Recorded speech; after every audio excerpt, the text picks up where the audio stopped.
खबरदार अगर ये पत्थर तेरे पेट से हट गया। वो शाम को घर गया, खाना खाना दुश्वार हो गया। शाम को लेटे तो सांस दबने लगे पत्थर के वजन की वजह से। माँ से कहता है सुबह को, अम्मी मैं तुझसे माफी मांगता हूँ, ये पत्थर मेरा पेट से हटवा दे। माँ तो माँ होती है, औलाद कितने भी जुल्म क्यों ना करे, माँ अपनी औलाद को माफ फरमा देती है।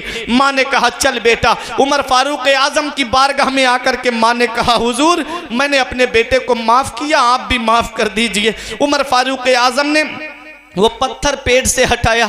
उसके बाद फरमाते हैं तू भूल गया माँ की कुर्बानियों को, तू भूल गया माँ के एहसानात को।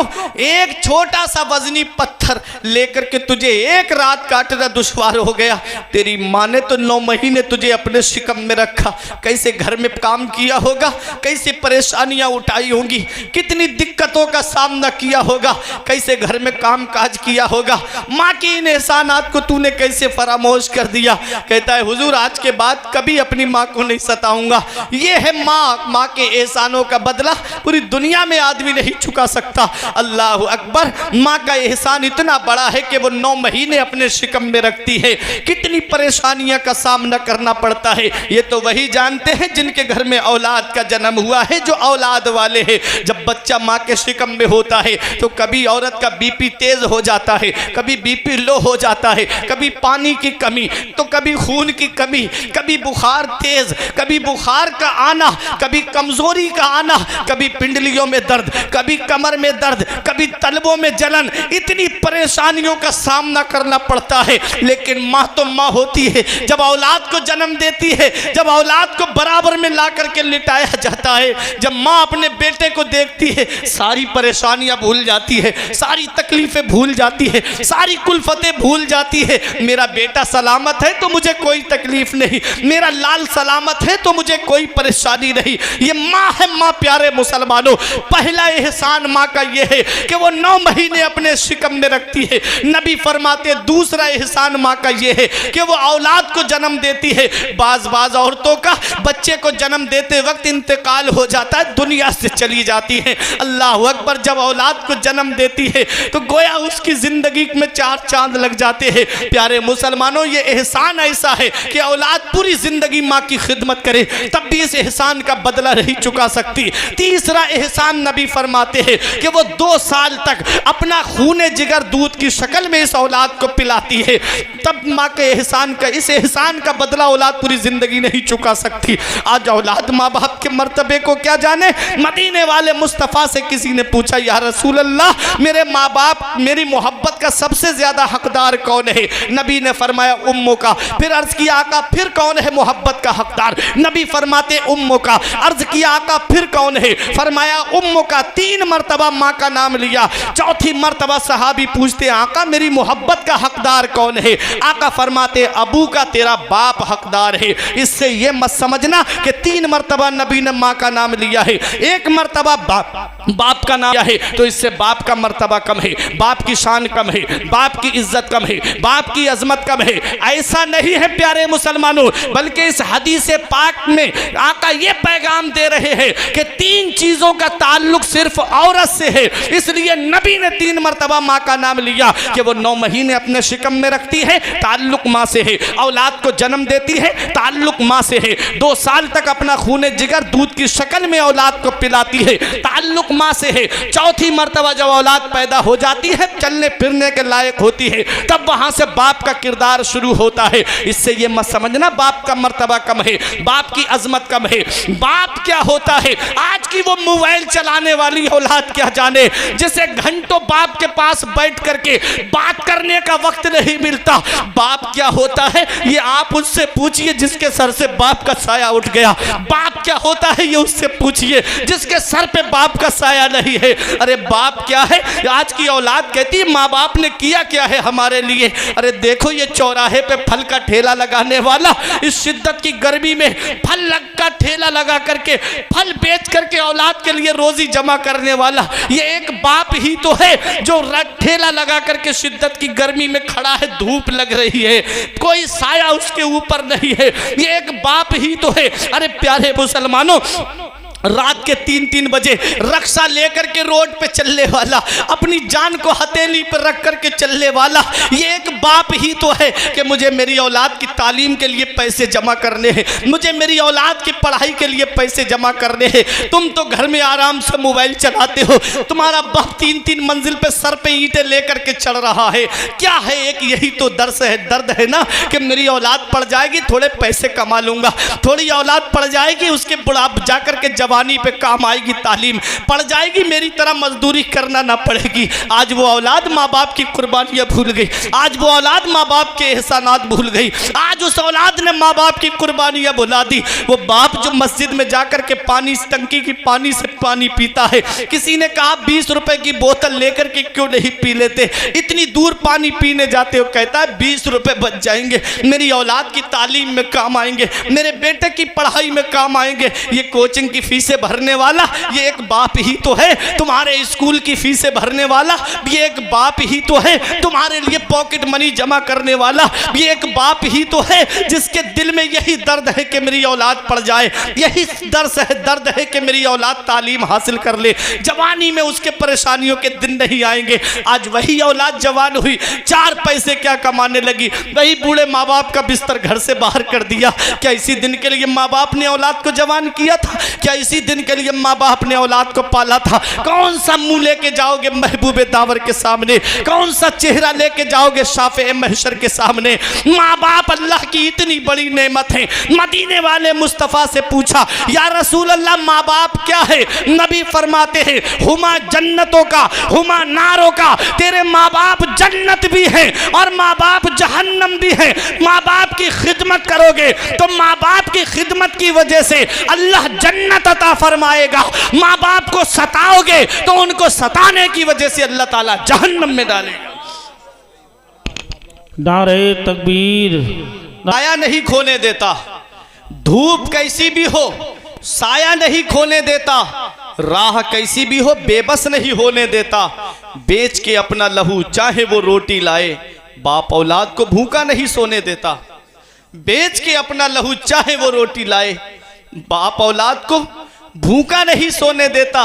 वक्त ठुकरा देगा एक दिन मेरी सारी ये कुर्बानियां, दामने उम्मीद में फकत नाकामियां रह जाएंगी। शादियों के बाद बेटे तो अलग हो जाएंगे, बाप के हाथों में फकत बैसाखियां रह जाएंगी।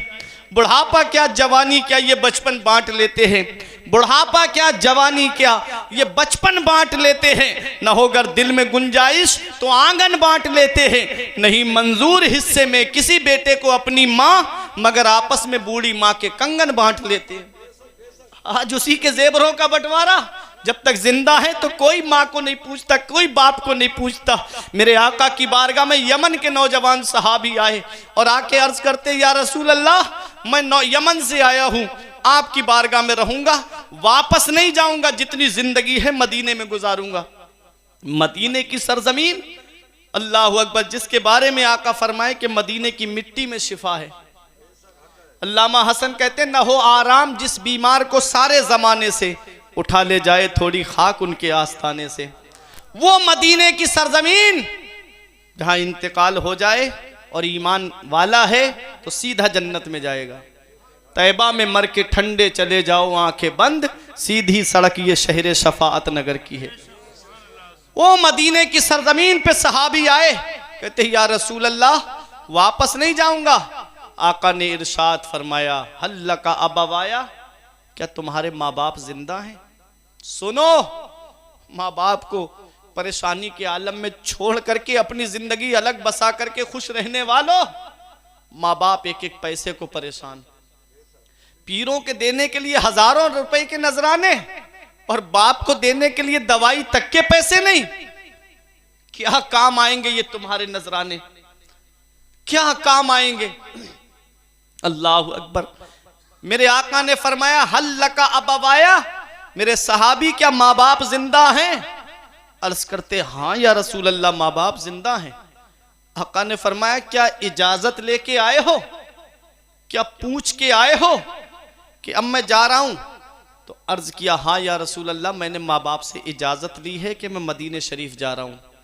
आका ने फरमाया, जब तुमने इजाजत ली तो ये पूछा था, ये बताया था कि अब उनका बेटा वापस नहीं आएगा उनके पास में। अर्ज करते हाँ या रसूल अल्लाह, जब मैं उनसे मिला, रुखसत हुआ, तो मैंने ये कहा था कि अब मैं मदीने शरीफ जा रहा हूँ, जितनी ज़िंदगी बची है बाकी मदीने में गुजारूंगा। आका फरमाते हैं जब तुमने अपने माँ बाप से ये कहा था कि वो वापस नहीं आएगा आपका बेटा, तुम माँ बाप की हालत कैसी थी? हंस रहे थे कि रो रहे थे? कोई लड़िया के नौजवानों, जब इतना मेरे आका ने पूछा माँ बाप की हालत कैसी थी, हंस रहे थे कि रो रहे थे? सहाबी कहते हैं या रसूल अल्लाह, जब मैंने ये कहा कि मैं वापस नहीं आऊंगा तो बेटे की मोहब्बत में गले लग करके फूट फूट करके रो रहे थे, फूट फूट करके रो रहे थे मेरी मोहब्बत में। आका फरमाते, हदीस पाक में है कि आका जलाल में खड़े हुए, इरशाद फरमाया इरजे इलैहिमा फअदहिकहुमा कमा अबकैतहुमा, ए मेरे सहाबी वापस चले जाओ, जहां से आए हो वहीं लौट के चले जाओ, और जैसे माँ बाप को रुला के आए हो वैसे उन्हें हंसा दो, वो यमन में खुश हो जाएंगे, तेरा नबी तुझसे मदीने में राजी हो जाएगा। सुभान अल्लाह, सुभान वो अल्लाह। माँ बाप को सता करके और माँ बाप के ऊपर जुल्म सितम के पहाड़ तोड़ करके, हज पे हज करने वालों, उम्रे के टूरों पे टूर करने वालों, बगदाद में जाकर के इधर माँ बाप एक एक पैसे के लिए परेशान है, बाप को दवाई तक के लिए पैसे ना देते, और जाकर के बेटा है कि अजमेर के चक्करों पे चक्कर लगा रहा है, बेटा है कि उम्रे के टूरों पे टूर कर रहा है।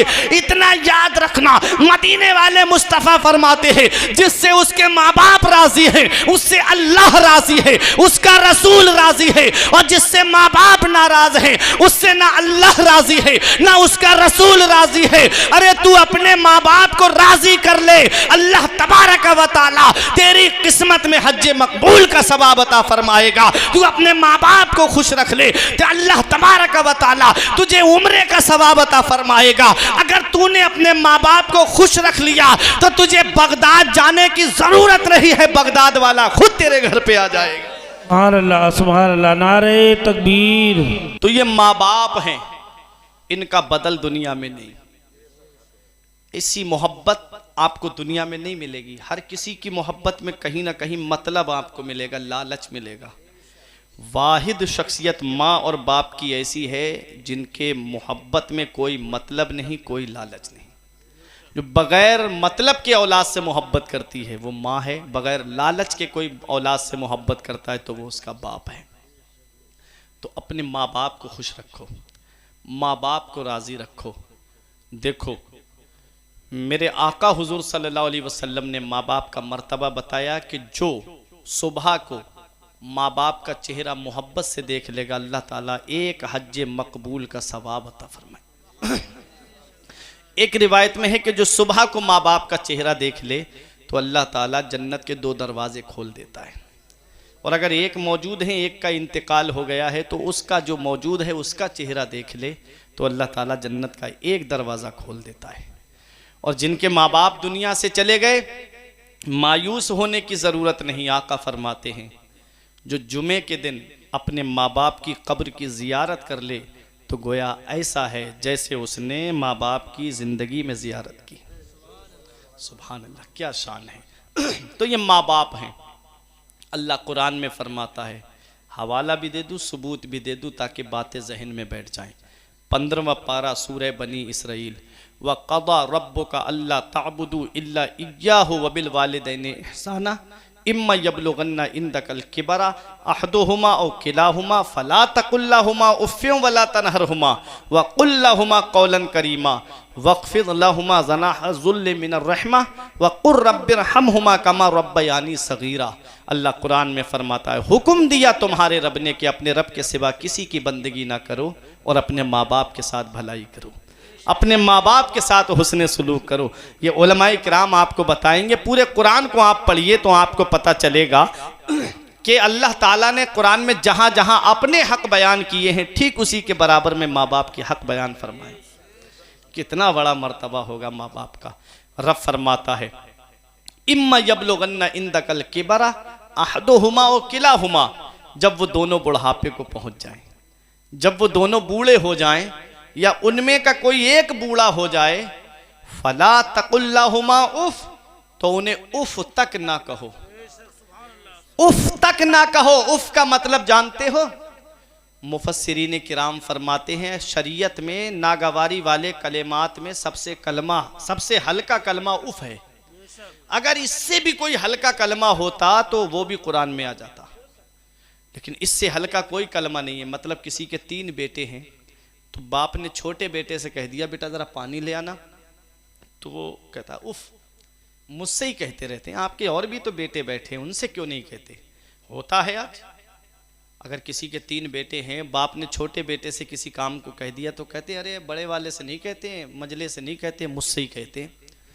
ये माँ बाप का एहसान है कि उन्होंने अपनी खिदमत के लिए छोटे वाले बेटे को चुना है। ये किस्मत पे नाज करो, आप अपनी किस्मत पे फख्र करो अपनी कि माँ बाप ने खिदमत के लिए छोटे बेटे को चुना। इससे हल्का कलमा कोई, उफ से हल्का कोई है नहीं। आगे मेरा रब फरमाता है वला तनहरहुमा, उन्हें झिड़कना नहीं, तेज तर्रारी से बात नहीं करना माँ बाप से, जुबान दराजी मत करना माँ बाप से। आज की औलाद तो गाली देती है माँ बाप को, माज़अल्लाह। आज की औलाद तो जोर जोर से बोलती है, डांटती है उनको, फला जगह क्यों गए, जोर से बोल के डांटती है। कुरान कहता है वला तनहरहुमा, उनको झिड़कना नहीं, उफ ना कहना, झिड़कना भी नहीं। तेज तर्रारी से बात करना तो बहुत दूर की बात। उलमाए किराम फरमाते हैं औलाद को माँ बाप से ऐसे बात करनी चाहिए जैसे एक गुलाम अपने आका से बात करता है। थाने में जाते हो, कभी जाना पड़ जाए किसी काम के लिए, तो क्या कहते हो? जोर से बोलते हो ऐसो साहब के सामने, तेज तर्रारी से बोलते हो? नहीं, सर बात सुन लीजिए, सर बात सुन लीजिए। ये तो एक दुनियावी मामला है, बाप का मर्तबा इससे कहीं ज्यादा बड़ा है। उलमाए किराम फरमाते बाप से ऐसे बात करनी चाहिए जैसे एक गुलाम अपने आका से बात करता है। बाप रास्ता चल रहा है और औलाद आगे आगे चलने लगी, ऐसी औलाद को बेअदबों में शुमार किया गया है कि बाप के पीछे चलो, उसके आगे मत चलो। ये बाप है। मौलाना जलालुद्दीन रूमी अलैहि रहमा फरमाते हैं कि एक शख्स की बीबी ने यह शिकायत की कि तुम्हारे बाप रात रात भर खांसते रहते, इनकी खांसी की वजह से ना मैं सो पा रही हूँ ना बच्चे सो पा रहे हैं, इनका बिस्तर वहाँ करो जहाँ जानवर बनते हैं। बेटा था, बाप को बोला अब्बा चलो मैं तुम्हारा बिस्तर वहाँ कर दूँ जहाँ जानवर बनते हैं। अब्बा ने कहा बेटा क्यों? कहा इसलिए कि आप पूरी रात खांसते रहते हो, मेरे बच्चे सो नहीं पा रहे हैं, बीबी नहीं सो पा रही है। तो बाप था बेचारे के जिस्म की हड्डियों ने जवाब दे दिया था, बोला बेटा जहाँ चाहे वहाँ कर दे मेरा बिस्तर। वो लेके गया अपने अब्बा को, उसका बच्चा समझदार था, उसका बच्चा साथ साथ चला। जब उसने जाड़ों में कंबल ओढ़ने के लिए दिया तो बच्चे ने कंबल हाथ में लिया और आधा फाड़ के आधा दादा को दिया, आधा लेके चलने लगा। बोला बेटा तूने ये कंबल क्यों फाड़ दिया, इतने अच्छे लिहाफ घर पे रखे हैं, बेहतरीन कंबल रखे हैं, मैं तुझे वो दे देता, ये क्यों खराब कर दिया? बोला अब्बा इसमें राज की बात है। बोले क्या राज की बात है? बोले अब्बा राज की बात यह है कि आज तुम्हारे वालिद बूढ़े हो गए, हाथ पैरों की हड्डियों ने जवाब दे दिया, ताकत ने जवाब दे दिया, तो तुमने उनका बिस्तर जानवरों के बंधने की जगह पे कर दिया। कल जब तुम बूढ़े हो जाओगे, मेरे बीबी बच्चे परेशान होंगे, तो मैं तुम्हें यहीं ला करके लेटाऊंगा, तो ये आधा कंबल मैं तुम्हें ओढ़ने के लिए दूंगा। पहली मोहब्बत माँ बाप की है जो दुनिया में बदला मांगती है। अगर तुम अपने माँ बाप के साथ भलाई करोगे तो तुम्हारी औलाद तुम्हारे साथ भलाई करेगी। अगर तुमने अपने माँ बाप के साथ भलाई नहीं की तो बुढ़ापे में ये उम्मीद लगा के मत बैठना कि तेरी औलाद तेरा सहारा बन जाएगी। इसलिए अपने माँ बाप की कदर कर लो, उनकी खिदमत कर लो। अगर वो ज़िंदा हैं, हयात हैं, तो अपने बचपन को याद कर लिया करो कि जब बचपन में तुम छोटे थे, कई भाई बहन थे, अब्बा बाहर से काम करके आते, चीज़ लेके आते खाने पीने का सामान, तो अब्बा औलाद के सामने लाके रख देते थे। कोई बेटा बाहर होता तो माँ अपने पेट को नहीं खाती, उठा के रख देती, अभी मेरा बेटा बाहर है, अभी मेरा बेटा आया नहीं है, वो खा लेगा। कोई कहे कि आप खा लो, का नहीं मेरे बेटा खा लेगा। आज औलाद जवान हुई, 4 पैसे कमाने लगी, तो वो सामान को इस तरह से छुपा करके अपने कमरे में लेके जाता है कहीं माँ बाप की नजर न पड़ जाए। अरे ये माँ बाप थे जिसने सब कुछ तेरे सामने ला करके रख दिया।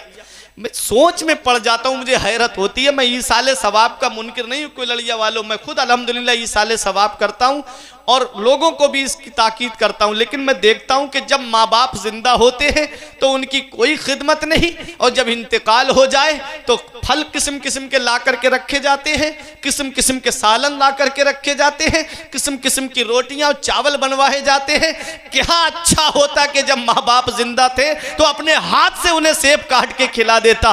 क्या अच्छा था कि उनको अपनी मनपसंद खाना खिला करके कहता अब्बा आज तुम बता दो क्या खाना चाहोगे। बाप कह देता बेटा आज ये बनवा लो, बाप तुझसे राजी हो जाता। तो याद रख तेरे लिए दुनिया भी संवर जाती, तेरी आखिरत भी संवर जाती। आज हम दुआएं कराते तो हैं लेकिन दुआ लेते नहीं है। मैं बाहर से आया, मौलाना फुरकान दुआ कर देना, कारोबार नहीं चलता, घर में बरकत नहीं होती। हजरत तशरीफ लाए, हजरत दुआ कर देना मेरा कारोबार नहीं चल रहा है, दुकान में बरकत नहीं हो रही है।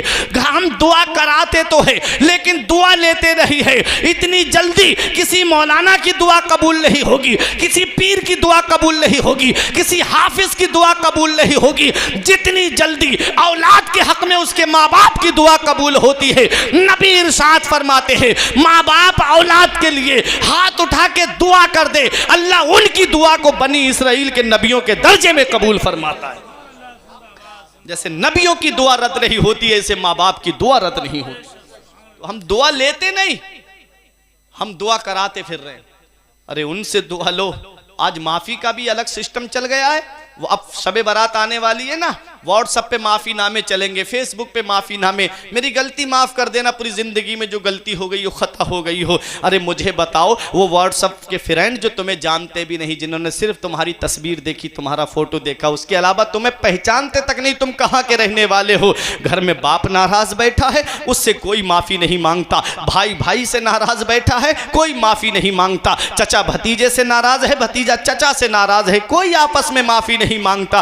सदी कई साल गुजर गए, बहन के घर में कदम नहीं रखा भाई ने। बहन इंतजार करती है शबे बारात पे मेरा भाई मेरे घर आ जाता। बहन इंतजार करती है ईद के मौके पे, सबके भाई जब जाते बहनों के घरों पे तो बहन इंतजार करती है मेरा भाई मेरे घर पे भी आ जाता। लेकिन भाई है कि खुददारी में, मैं क्यों जाऊंगा उसके घर पे, मैं क्यों जाऊंगा उसके घर पे। उसका मोबाइल चेक करो तो व्हाट्सएप पे मैसेज, फेसबुक पे मैसेज, शबे बारात में मेरी गलती माफ कर देना, शबे बारात में मेरी खता माफ कर देना। आज की रात अल्लाह उसे नहीं बख्शता है जो कोई किसी से नाराज होता है। अरे घर में बाप नाराज बैठा है, भाई नाराज बैठा है, बहनें नाराज बैठी हैं, माँ नाराज बैठी है, पड़ोसी नाराज बैठे हैं, चचा ताऊ नाराज बैठे हैं। माफी मांगनी है तो उन फ्रेंड से माफी क्यों मांगता है जो तुझे पहचानते तक नहीं। माफी मांगना है तो अपने अजीजों से मांग, माफी मांगना है तो अपने खानदान वालों से मांग। अगर तेरे अजीजों ने तुझे माफ कर दिया तो अल्लाह ताला तुझे माफ फरमा देगा। जिंदगी गुजार कैसे रहे हम, ये हमारी जिंदगी। इतना याद रखो, आज हम सिर्फ वाकयात सुनते हैं, अमल नहीं करते। गौसे आजम की वालिदा ने ये नहीं कहा था मेरे लाल तू बुढ़ापे में छोड़ के मुझे जा रहा है, अब जब मुझे तेरे सहारे की जरूरत है, ये नहीं कहा। गौसे आजम की वालिदा कहती जा मेरे लाल तू तालीम हासिल करने जाना चाहता है, पढ़ने जाना चाहता है, जा मेरे लाल तालीम हासिल कर। तारीख बताती है आप बगदाद में इल्म हासिल कर रहे थे, माँ का इंतकाल हो गया था। इधर ये मोहब्बत थी इल्म दीन से गौसे आजम की। फरमाते मेरे गौसे आजम 25 साल मैंने ऐसे गुजारे हैं। जमाना तालिबे इल्मी के दौर को आपके सामने रख दिया जाए तो आपकी आंखों से आंसू निकलेंगे। गौसे आजम से पूछा इतना बड़ा मकाम कैसे मिला, तो फरमाते दरस्तुल इल्म हत्ता सिरतो कुतबा, मैंने इल्म हासिल किया, अल्लाह ने मुझे कुतुब बना दिया। इल्म हासिल किया, अल्लाह ने मुझे कुतुब बना दिया। सरदारी इल्म से मिलती है, बुलंद रुतबा इल्म से मिलता है। मेरे गौस फरमाते 25 साल मैंने इस हाल में गुजारे हैं कि दरख्तों के पत्ते खा करके गुजारा करता था, दरख्तों की छाले खा करके गुजारा करता था। एक दिन कहते हैं पढ़ने के दौर में मैं भूख ने जब ज्यादा बेचैन कर दिया तो करख के जंगल की तरफ चला गया, कोई चीज मिल जाए तो उठा के खा लूं। कहते वहां 40 फकीरों के करीब लोग भूख भूख चिल्ला रहे थे, भूख। कहते मैं वापस आ गया, कुछ मिला तो नहीं। वुजू किया, मस्जिद में नमाज पढ़ने खड़ा हो गया। कहते जब नमाज से फारिग हुआ, एक साहब मेरे बराबर में खाना खाने के लिए बैठे। मेरे दिल में ये शौक पैदा हुआ कि लाओ क्यों ना ये मुझे भी शरीक कर लेते। इतने में उन्होंने कहा आजा बेटा तुम भी खा लो खाना। कहते जैसे ही मैं खाना खाने के लिए बैठा, उन्होंने मुझसे पूछा कहाँ पढ़ते हो। मैंने कहा मदरसा निज़ामिया में पढ़ता हूँ। कहा अच्छा, यहाँ पर कस्बा जीलान के मोहल्ला नीफ के सादात घराने का एक बच्चा पढ़ता है। कहा क्या नाम है। कहा अब्दुल कादिर नाम है उसका, गौसे आजम से ही कह रहे हैं। कहा तो, कहा उनसे मुझे काम था, क्या तुम मुझे बता सकते हो। कहा क्या काम था। कहा जब मैं आ रहा था कस्बा जीलान से तो उनकी माँ ने मुझे कुछ सोना दे के कहा था, मेरा बेटा बगदाद में पढ़ रहा है, मेरा बेटा तालीम हासिल कर रहा है, ये सोना मेरे बेटे को दे देना, उसकी तालीम के दौर में जो है उसके खर्चे में काम आएगा। कहते कई दिन से ढूंढ रहा हूं मैं उस बच्चे को, वो बच्चा मुझे नहीं मिला। मेरे पैसे तो खत्म हो गए, खर्च हो गए। आज मैंने उसके सोने में से थोड़ा सोना बेच करके ये खाना लेकर के आया हूं। बेटा क्या बता सकते हो अब्दुल कादिर कहां मिलेंगे। तब मेरे गौस ने कहा जिस अब्दुल कादिर को तुम तलाश कर रहे हो वो अब्दुल कादिर मैं ही तो हूं। उसने हाथ जोड़ के कहा हुजूर माफ कर देना, आपका मैंने थोड़ा सोना बेच दिया। मेरे गौस ने फरमाया कोई बात नहीं। वो सोना लेकर के गौसे आजम करख के खंडरात की तरफ गए, जहां 40 फकीरों के करीब भूख भूख चिल्ला रहे थे। खाना खरीद करके तमाम उन फकीरों में बांट दिया, सोना अपने पास नहीं रखा, सदका कर दिया मेरे गौसे आजम ने। ये गौसे आजम की जिंदगी है, क्या हम इसको अपनाते हैं गौसे आजम की जिंदगी को? क्या हम चल रहे हैं गौसे आजम के तरीके पे? पड़ोसी पड़ोसी से तकलीफ में है, पड़ोसी पड़ोसी की खैरियत नहीं पूछता, उसके बच्चे तड़प रहे हैं ईद के दिन, काश हमारे घर में भी सिवई का एक प्याला कोई पहुंचा देता। काश हमारे बाप अगर जिंदा होते तो हमारे जिस्म पे भी नए कपड़े होते। यतीम तड़प रहे, लेकिन क्या हमने उनकी गौर फिक्र की? क्या हमने उनकी खैर ख्वाही की? कभी देख लिया करो गौसे आजम की सीरत हमें पैगाम क्या देती है। सिर्फ करामतें सुनने से काम नहीं चलेगा, इन बुजुर्गों की अदाओं को अपनाना पड़ेगा, इन बुजुर्गों के बताए तरीके पे चलना पड़ेगा। ऐ प्यारे मुसलमानों, ये गौसे आजम है। गौसे आजम के एक मुरीद ने कहा था कि मैंने अपनी आंखों से देखा है कि मेरे शेख ने 40 साल तक ईशा के वजू से फजर की नमाज पढ़ी है। 40 साल इस हाल में गुजारे गौसे आजम ने कि ईशा की नमाज के लिए वजू करते, पूरी रात अल्लाह की इबादत उसी वजू से करते और फजर की नमाज उसी वजू से आप पढ़ते थे। 40 साल कोई लड़िया वालों, ये पीठ गौसे आजम की बिस्तर से नहीं लगी। आज हमारे बच्चे देखो 2-2 बजे तक मोबाइल चलाते, 3-3 बजे तक मोबाइल चलाते, सुबह के वक्त में पड़े पड़े सोते नजर आएंगे। सूरज की लाइट उनको उठाती है, सूरज की गर्मी उनको उठाती है। फजर बिस्तर पे गायब हो गई और ईशा जो है मोबाइल चलाने में खत्म हो गई, मगरिब घूमने में चली गई, जोहर और असर का पता ही नहीं है, इधर उधर बैठ करके गुजार दी। कोई नमाज से दिलचस्पी नहीं, बस तकिया लगाए बैठे हैं। गौसे आजम हैं तो हम जन्नत में जाएंगे। हाँ हाँ मैं मानता हूँ, मेरे रब ने गौसे आजम को इतनी ताकत दी है कि गौसे आजम जिसे चाहे उसे बख्शवा ले, लेकिन कभी हम उनकी अदाओं को भी तो अपनाएं, गौसे आजम के बताए तरीके पर भी तो चले, गौसे आजम के बताए रास्ते पर भी तो चले। भुला दिया हमने गौसे आजम की सीरत को। आपने देखा होगा एक वो जानवर होता है जिसे हम कुत्ता कहते हैं और एक जानवर वो है जिसे हम बकरी कहते हैं। कुत्ता जो है, कुतिया जो है, वो एक बार में 12-13 बच्चे पैदा करती है और बकरी 2-3-4 बच्चे। लेकिन कभी आपने सुना कितने जानवरों की कुर्बानियां होती हैं? बकरा ईद के मौके पे, 11वीं के मौके पे कितने बकरे ज़िबा होते हैं। उनकी तादाद तो कम हो जानी चाहिए, लेकिन आप कोई ललिया का इलाका देख लेना, कोई घर ऐसा बचा होगा जिसमें बकरी या बकरा ना पाया जाए और कुत्ते कहीं कहीं आपको मिलेंगे। क्यों? कभी गौर किया आपने? तो सुनो, कुत्ता पूरी रात जागता है, सुबह के वक्त में सो जाता है। पूरी रात देख लेना, गलियों में घूमता फिरेगा इधर से उधर, जैसे ही फजर का टाइम होगा सो जाएगा। और बकरी शाम को सो जाएगी, फजर के वक्त उठ जाएगी। आपके घरों के जायजे ले लीजिए, बोलना शुरू कर देती है फजर के वक्त में। क्यों? क्योंकि जो सुबह को उठ जाता है अल्लाह उसमें बरकतें अता फरमाता है। जो सुबह को उठता है अल्लाह उसमें बरकत अता फरमाता है। आज हमारे नौजवानों के जिस्मों को आप देखेंगे ना, तो आज इनके जिस्मों का क्या हाल है। जो मुसलमानों का तरीका था ना, उसको गैरों ने अपना लिया।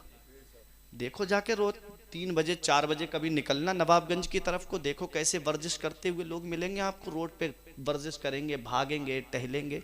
और मेरा नौजवान पड़ा पड़ा सो रहा है बिस्तर पे।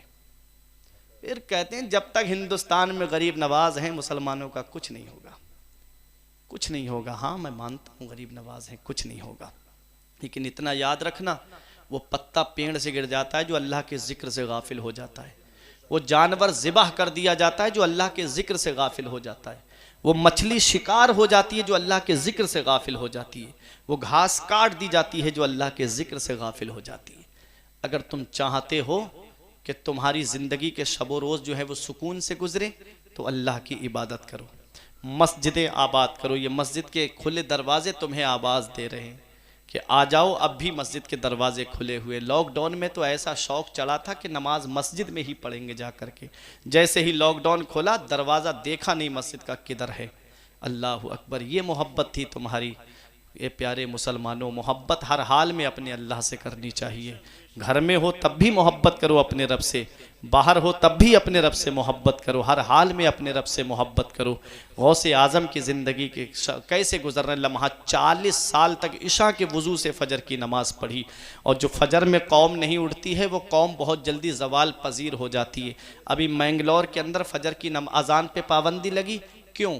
पूछा गया, मीडिया ने पूछा क्यों अजान पे पाबंदी लगा रहे हो, तो यही कहा था कि 95% मुसलमान फजर की नमाज नहीं पढ़ता है, पड़ा पड़ा बिस्तर में सोता रहता है, और अजान मैक से देकर के हमारी नींदें ख़राब होती हैं। ये हाल है आज हमारा। आज अगर हम मदरसों में बच्चे भेजते होते तो क्यों हमारे मदरसों के सर्वे होते। आज मस्जिदों में हम नमाज़ पढ़ने के लिए जाते तो किसी को क्या मजाल थी कि हमारी मस्जिदों पे उंगली उठाता। जाके देखो ना बरेली शरीफ में चौकी चौराहे पे, ये सब लोग जानते हैं चौकी चौराहे पे कितनी छोटी सी मस्जिद है, रेहानी मस्जिद। जुमे का जब दिन आता है, जब जमात खड़ी होती है तो चारों तरफ का रास्ता रुक जाता है, चाहे बटलर का रास्ता हो, चाहे कचहरी का रास्ता हो, चाहे जो सैटेलाइट की तरफ से आता हो, कोई भी रास्ता हो, सब जाम हो जाते हैं। क्या मुसलमान नमाज जुमा पढ़ रहा है, जुमे की नमाज पढ़ रहा है। काश अगर तुम पांचों वक्त ऐसे ही नमाज पढ़ने के लिए निकलते तो कौन था जो तुम्हारी मस्जिदों पे हमला करता। बस ये हाल है आज हमारा। हमने मस्जिदों से दूरी बना ली, इसीलिए हमारे ऊपर जालिम हुक्मरान मुकर्रर हो गए। जिस कौम के अंदर गुनाह ज्यादा होने लगते हैं, अय्याशियां ज्यादा, सरकशी ज्यादा, आपस में तनाज़े ज्यादा होने लगते हैं, तो उन पे अल्लाह ताला जालिम बादशाह मुकर्रर करता है, जालिम हुक्मरान मुकर्रर करता है। और जब रियाया नेक होती है, अवाम परहेजगार होती है, तो उनके ऊपर अल्लाह ताला आदिल बादशाह मुकर्रर फरमाता है। तो अगर तुम चाहते हो कि सरदारी तुम्हारे कदम चूमे तो तुम्हें नेक बनना होगा, परहेजगार बनना होगा। जिस दिन ईसाई का कहना है, जिस दिन मुसलमान फजर की नमाज में ऐसे हाजिर होने लगा जैसे जुमे में हाजिर होता है, फिर उसे सरदारी करने से कोई नहीं रोक सकता। जिस दिन मुसलमान, ये एक बहुत बड़े ईसाई मुफक्किर का कहना है, जिस दिन मुसलमान फजर की नमाज में ऐसे हाजिर होने लगा जैसे जुमे के लिए दिन होता है, तो समझ लो उसे सरदारी करने से कोई नहीं रोक सकता है। लेकिन आज फजर में आके देखो, एक सफ, 1.5 सफ, 2 सफ़ें पड़े पड़े बिस्तर में सोते रहते हैं। फजर के वक्त रोज़ी तकसीम होती है। एक दिन हजरत फातिमा फजर की नमाज पढ़ के थोड़ी देर के लिए लेट गई, आराम करने लगी। मेरे आका तशरीफ लाए, पैर का अंगूठा पकड़ करके हिलाया, बेटी फातिमा फजर के बाद न सोया करो, इस वक्त अल्लाह ताला रोज़ी तकसीम फरमाता है, इस वक्त बेटी रोजी बढ़ती है, इस वक्त ना सोया करो। सुभान अल्लाह, क्या पैगाम था आका का। अगर चाहते हो घरों में बरकत हो, चाहते हो कि दुकान में बरकत हो, चाहते हो कि मकान में बरकत हो, चाहते हो कि घरों में सुकून का माहौल पैदा हो जाए, तो फजर की नमाज में खुद भी उठो, घर वालों को भी उठाओ, खुद भी कुरान पढ़ो, घर वालों को भी कुरान पढ़ने के लिए कहो। जब ये माहौल तुम्हारे घर में हो जाएगा तो अल्लाह इतनी बरकत अता फरमाएगा कि तुम्हारी नस्लें खाएंगी तब भी वो पैसा खत्म नहीं होगा। गौसे आजम ने 40 साल तक इशा के वुजू से फजर की नमाज पढ़ी। मुरीद का कहना है, मैंने 15 साल गौसे आजम को इस हाल में देखा, एक पैर खड़ा करके और एक पैर जमीन पे रख के पूरी रात कुरान की तिलावत करते थे, और एक कुरान शरीफ पूरी रात में खत्म फरमा लिया करते थे। ये जिंदगी है गौसे आजम की, कभी सजदे कज़ा नहीं हुए, हर वक्त कुरान की तिलावत। और गरीब नवाज के मुरीद का कहना है, मैंने देखा 37 साल गरीब नवाज की ये पीठ बिस्तर से नहीं लगी, पूरी पूरी रात अल्लाह की इबादत करते थे। ये औलिया किराम है, इनको आज यूं ही दुनिया याद नहीं करती, इन्होंने पूरी जिंदगी अपने रब के नाम कर दी थी। इसलिए अल्लाह ने उनके नाम को अंधेरे में नहीं रहने दिया, तमाम मुसलमानों के दिलों में नाम डाल दिया। रब कुरान में फरमाता है, या अय्युहल्लज़ीना आमनुत्तकुल्लाह व कुनू मास सादिकीन, ऐ ईमान वालो अल्लाह से डरो और सच्चों के साथ हो जाओ। साथ होने का मतलब यह है कि उनकी अदाओं को अपनाओ, उनके बताए तरीके पे चलो, उनके बताए रास्ते पे चलो। जब उनके बताए तरीके पे चलोगे तो दुनिया के नज़ारे तुम्हारे लिए हैं, उक़बा के नज़ारे तुम्हारे लिए हैं, जन्नत की बहारें तुम्हारे लिए।